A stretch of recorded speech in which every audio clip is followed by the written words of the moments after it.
Hello students, I am Ankita Pandey, your math teacher. This is your first online math class. Today I am going to start my lecture with LCM and HCF. At the end of my lecture, I will give some exercise, so watch my lecture carefully and accordingly prepare your notes in your notebook and solve all the problems. So continue this class. 3 अंकों तक की संख्याओं का लघुत्तम समावर्त and महत्तम समावर्त, LCM and HCF, lowest common multiple and highest common factor. So prime numbers अभाज्य संख्याएं ऐसी संख्याएं जो केवल एक और स्वयं से पूरी विभाजित होती हैं, अभाज्य संख्याएं कहलाती हैं. जैसे 2, 3, 7, 11, 19 एक्सेट्रा. भाज्य संख्याएं कंपोजिट नंबर्स. ऐसी संख्याएं जो कि एक और स्वयं के अतिरिक्त अन्य संख्याओं से भी पूरी विभाजित हो जाएं, भाज्य संख्याएं कहलाती हैं. जैसे 4, 6, 8 एक्सेट्रा. संख्या ना 1 ना तो भाज्य है और ना अभाज्य है. सबसे छोटी अभाज्य संख्या 2 है. 1 ना ही प्राइम नंबर होती है ना ही कंपोजिट नंबर होती है, वो क्या होती है, नेचुरल नंबर होती है. संख्या 1 क्या है, उसको क्या कहते हैं, नेचुरल नंबर, प्राकृतिक संख्या कहलाती है. और सबसे छोटी अभाज्य संख्या 2 होती है. सबसे छोटी सम अभाज्य संख्या भी जो होती है वो क्या होती है, 2 होती है. ठीक है. एक जो प्राइम नंबर्स होते हैं वो केवल ओनली 1 डिजिट जो होती है, केवल एक ही जो वैल्यू है 2 है, जो एक संख्या, वही तो अभाज्य संख्या होती है. बाकी सारी तो ऑड नंबर्स होते हैं. इवन नंबर केवल 2 होता है. अपवर्त मल्टीपल, वे संख्याएं जो किसी संख्या से पूरी विभाजित हो जाएं, उस संख्या की अपवर्त कहलाती हैं. जैसे 6, 8, 16 को 2 पूरा विभाजित करता है, अतः 6, 8, 16 संख्याएं 2 की अपवर्त है. मल्टीपल मतलब जो 2 का टेबल होता है, जैसे 2 के जो मल्टीपल क्या होंगे, 2, 4, 6, 8, 12, ये सब क्या है, उसके अपवर्त कहलाएंगे, उसके गुणज कहलाएंगे, मल्टीपल्स. जैसे 1 का क्या होगा, 1, 2, 3, 4, 7, 14, 21, 28, 8, 16, 24, 32. 10 का 10, 20, 30, 40, मतलब उसके जितने मल्टीपल्स, उसके फैक्ट जो भी है टेबल उतनी बार पढ़ेंगे. जैसे कोई इसका क्वेश्चन आ गया कि 10 के 5 टाइम्स अपवर्त बताइए, तो आप 10 का टेबल 5 टाइम, 10, 20, 30, 40, 50. अब 12 का 12, 24, 36, 48. समावर्त कॉमन मल्टीपल, वे संख्याएं जो 2 या 2 से अधिक संख्याओं में प्रत्येक द्वारा पूर्णतः विभाजित हो जाती हैं, दी हुई संख्याओं का समापवर्त कहलाती हैं. जैसे मतलब कॉमन फैक्टर, अगर कोई संख्या दी है उसको जो भी संख्या डिवाइड करेगी वो उसको कॉमन फैक्टर कहलाएगी. जैसे संख्या 6 है, उसको कौन डिवाइड करेगा, जैसे 2, 3 दोनों डिवाइड कर रहे हैं ना, 2 3 जा 6 और 3 2 जा 6, तो 2 और 3 का जो कॉमन फैक्टर क्या होगा, 6 होगा. मतलब संख्या 6 जो है संख्या 2 और 3 का समापवर्त है. लघुत्तम समावर्त, लोएस्ट कॉमन मल्टीपल, वह छोटी से छोटी संख्या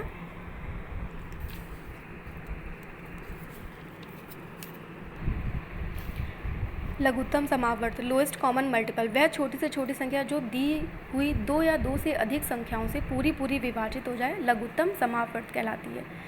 मतलब छोटी से छोटी संख्या निकाल लो, मतलब मीन्स हमें LCM निकालना है.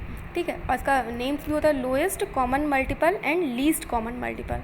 अर्थात 2 या 2 से अधिक संख्याओं के सबसे छोटे सम या सार्व अपवर्त को दी हुई संख्याओं का लघुत्तम समापवर्त कहते हैं. लघुत्तम समापवर्त ज्ञात करने की 2 विधियाँ होती हैं, अभाज्य गुणनखंड विधि एंड भाग विधि.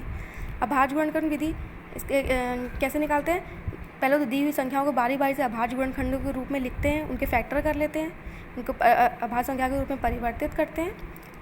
ठीक है. जैसे इसका एग्जाम्पल समझेंगे. 12 और 16 का लासा ज्ञात कीजिए. 12, 2 2 जा 4, 3 जा 12. 16, 2 2 जा 4, 2 जा 8, 2 जा 16. अब इसमें जो क्या है, जो हाईएस्ट पावर की जो वैल्यू होती है उसको काउंट करते हैं, और जो सिंगल वैल्यू है उसको भी लिखते हैं. जैसे यहाँ पे क्या हाईएस्ट कॉमन की वैल्यू है, 2 टू दी पावर 4 एंड 3, तो इसका जब मल्टीप्लाई करेंगे तो 48. तो 12 और 16 का लासा क्या हो जाएगा, 48, ठीक है। अब ऐसे ही 100 और 198, 77 का लासा ज्ञात करेंगे। 100 के फैक्टर्स करेंगे, 98 के करेंगे, 77 करेंगे। अब जो हाईएस्ट पावर होगा वो लिखेंगे और जो सिंगल वैल्यू होगी वो लिख लेंगे और फिर देन मल्टीप्लाई करेंगे, ओके। अब ये नेक्स्ट एग्जांपल, 3 घंटियाँ क्रमशः 10, 15 और 20 मिनट के अंतराल पर बजती हैं। 3 घंटियाँ एक साथ 12 बजे बजती हैं, वह पुनः एक साथ कब बजेंगी? मतलब जो 3 घंटियाँ हैं वो 10, 15, 20 मिनट के अंतराल में बजती हैं और जो बजती हैं वो 12 बजे बजी हैं। अब उसके बाद मुझे ज्ञात करना है कि ये घंटियाँ कब बजेंगी। मतलब प्रत्येक घंटे कितने 10, 15, 20 मिनट के अंतराल में बजती है, तो 12 बजे बज चुकी है, तो हम क्या करेंगे 10, 15, 20 मिनट का हमको एलसीएम निकालना है। पहले एलसीएम निकालेंगे, मतलब ये 60 आया, 60 मिनट्स, मतलब एक घंटे में 60 मिनट होते हैं ना, तो 1 घंटा। अब 12 बजे बजी हैं तो 12 में 1 ऐड करेंगे तो क्या आएगा, मतलब 1 बजे बजेंगी, ठीक है। 12 और 1 13, 13 मीन्स 1 बजे। तो पुनः घंटियाँ एक साथ कब बजेंगी, 1 बजे बजेंगी। नेक्स्ट एग्जांपल, 3 छात्र एक मैदान के चारों ओर दौड़ लगाते हैं। वे क्रमशः 30 सेकंड, 40 सेकंड और 60 सेकंड में मैदान का पूरा चक्कर लगाते हैं। यदि वे मैदान के किसी बिंदु से एक साथ दौड़ना प्रारंभ करें तो बताइए कि कम से कम कितने समय पश्चात वे उसी बिंदु पर पुनः मिलेंगे। तो हमें 30, 40 और 60 का एलसीएम निकालना है। तो इनका एलसीएम क्या आया, 120 सेकंड। 30 सेकंड, 40 सेकंड, 60 सेकंड था ना, तो उनका जब एलसीएम निकालेंगे तो वो भी सेकंड में ही आएगी। तो 120 सेकंड, 120 सेकंड मतलब 2 मिनट।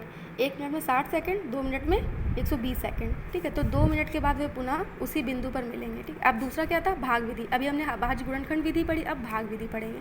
भाग विधि में जैसे ये दिया हुआ 36, 24, 20 का लासा ज्ञात करना है, तो इसको क्या करेंगे, भाग विधि से करेंगे। 36, 24, 20 लिखा है तो इसको पहले क्या करेंगे, 2 1 जा 2 और 2 8 जा 16, फिर 12, फिर 10, ऐसे करके इसका निकाल देंगे। अब फिर जो आएंगे इनको मल्टीप्लाई कर लेंगे और लास्ट में जो वैल्यू आएगी वही उनका लासा हो जाएगी। अभी क्या है, वह छोटी से छोटी संख्या बताइए जिसमें 75, 80, 135 से भाग देने पर प्रत्येक संख्या में 3 शेष बचे। अर्थात हमें छोटी से छोटी संख्या निकालनी है। जैसे इसका डेफिनेशन क्या थी लासा की, वह छोटी से छोटी संख्या जो 2 या 2 से अधिक दी हुई संख्याओं को पूर्णतया विभाजित कर दें, ठीक है। जो पूर्णतः विभाजित करें। तो छोटी से छोटी संख्या मतलब हमें लासा निकालना है। तो इनका हमने लासा एलसीएम निकाला, कितना आया, ये आया ना 10,800, ठीक है।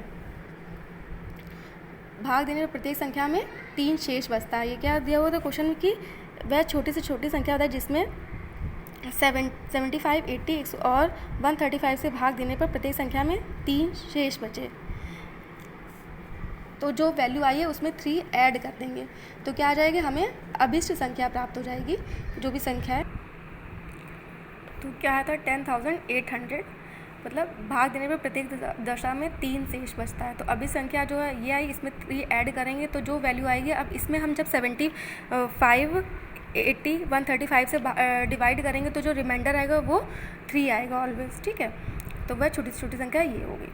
अब क्या है, वह छोटी से छोटी संख्या ज्ञात कीजिए जिसे इन संख्याओं से भाग देने पर क्रमशः जो है क्या बचे, ये शेष बचे, ठीक है। तो पहले तो इसमें से ये क्या करेंगे, 35 में 17 लेस करेंगे, 45 में 17, जैसे ये दी हुई थी संख्या 35, 40, 45 से भाग देने पर क्रमशः 17, 27 तथा 37 शेष बचे। अर्थात जो संख्या दी हुई हैं इसमें से जो ये संख्याएं जब हम लेस करेंगे तो जो संख्या आएगी वो इक्वल आनी चाहिए तीनों की, है। उसके बाद जब वो इनका हम एलसीएम निकालेंगे, एलसीएम जो आएगा उसमें से इस जो संख्या दी हुई है इसको हम डिवाइड करेंगे। उसके बाद जो वैल्यू आएगी हमारी फाइनल वैल्यू, उसमें से जब इनका रिमाइंडर घटाएं, जो हम ये वाली वैल्यू लेस करेंगे तो जो वैल्यू आएगी, ये जो वैल्यू आई है हमारी, इसको जब हम विभाजित करेंगे तो हमारी संख्या जो यही बचेगी 17। जब हम 35 से इसको जब भाग देंगे तो 17 आएगा, 45 से भाग देंगे तो 27 रिमाइंडर बचेगा, 55 से जब भाग देंगे तो 37 रिमाइंडर बचेगा। अर्थात जो ये संख्या दी हुई है इनसे जब हम इसको लेस करेंगे, ये जो वैल्यूज़ हैं, जो संख्या आएगी वो इक्वल आएगी। उसके बाद जो संख्या है उसको इनका जो वैल्यूज़ हैं इनका एलसीएम लेंगे। एलसीएम के बाद उसमें से वैल्यू वो जो शेष वैल्यू आई है इन लोगों की वो कहता है उसको इसमें से लेस करेंगे, सब्ट्रैक्ट करेंगे। उसके बाद जो वैल्यू आएगा उसको हम लोग प्रूफ के लिए इससे लेस कर सकते हैं। अब हम महत्तम समापवर्तक पढ़ेंगे। अपवर्तक, अपवर्त हमने जैसे पीछे पढ़ा था, क्या होता है उसके मल्टीपल्स होते हैं, और अपवर्तक जो उसके जो फैक्टर्स होते हैं, डिवीज़र होते हैं, और ये हम लोग फर्स्ट सेमेस्टर में भी पढ़ चुके हैं। वे संख्याएं जो किसी संख्या को पूरा विभाजित करती हैं उस दी हुई संख्या के अपवर्तक कहलाते हैं। जैसे 2 के अपवर्तक क्या होगा, 2 को पूरा विभाजित करें, 1 2 और 6 को क्या करेंगे 1 2 3 6, जो उसको जब हम उसको वैल्यू को कैंसिल आउट करेंगे तो जो वैल्यूज़ आएंगी वही उसके अपवर्तक कहलाएंगे। 15 के क्या हो सकते हैं 1 3 5 15, लास्ट में वही वैल्यू आनी चाहिए जो यहाँ पे दी हुई है नंबर। 69 1 3 1 से जाएगा, 3 से जाएगा, 23 से जाएगा, एंड 69 वो खुद से भी जाएगा। ओके, समावर्तक हम लोग पढ़ चुके हैं उभयनिष्ठ स्टूडेंट में। उसके बाद ये महत्तम समावर्तक की डेफिनेशन, वह बड़ी से बड़ी संख्या जो दी गई 2 या 2 से अधिक संख्याओं को पूर्णतः विभाजित करती है महत्तम समावर्तक कहलाती है। उस बड़ी से बड़ी संख्या को जो 2 या 2 से अधिक दी हुई संख्याओं में से प्रत्येक को पूर्णतः विभाजित करे उस संख्या का महत्तम समावर्तक कहलाती है। महत्तम समावर्तक ज्ञात करने की भी 2 विधियाँ होती है, अभाज्य गुणनखंड विधि और भाग विधि। अभाज्य गुणनखंड विधि सेम करते हैं जैसे एलसीएम करते थे, बस इसमें कॉमन फैक्टर देखते हैं। अब जैसे यहाँ पे दिया हुआ 384 432 और 1200 का अभाज्य गुणनखंडों की सहायता से मासा ज्ञात कीजिए। अब 384 का निकाला, ठीक है, उसके फैक्टर किए, 432 का किया, 1200 का किया। अब इसमें से जो कॉमन आ रहा है वो वैल्यूज़ हम लोग लिखते हैं और उसका मल्टीप्लाई करने के बाद जो वैल्यू हमें मिलती है वो मासा कहलाती है, जो भी इनमें कॉमन है। अब यहाँ से हम लोग दिख रहा है यहाँ पे कि क्या ये इसमें तीनों में 2 कॉमन है, ये 4 टाइम्स 2 कॉमन है एंड 3 कॉमन है। अब इनको हम लिख लेंगे और इसका मल्टीप्लाई करेंगे तो 48 इनका एचसीएफ हो गया। अब भाग विधि पढ़ेंगे।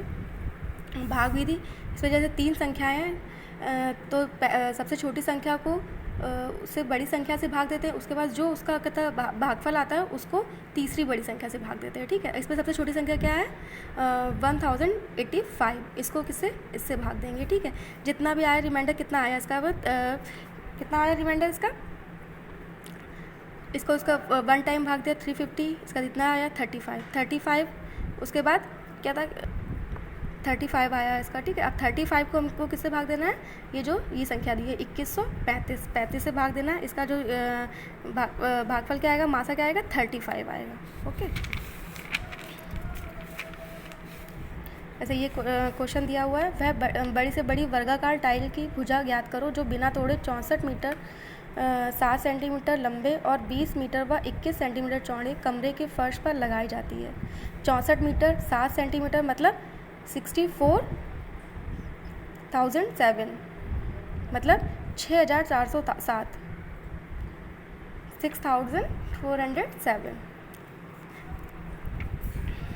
और 20 मीटर 21 सेंटीमीटर, इसको क्या लिखेंगे 20 इन दोनों का इसमें डिवाइड करेंगे, जो भी आएगा इसका क्या आएगा 43 क्या हो गई इसका मासा, इसकी टाइल की भुजा हो गई, ठीक है। अब इसकी एक्सरसाइज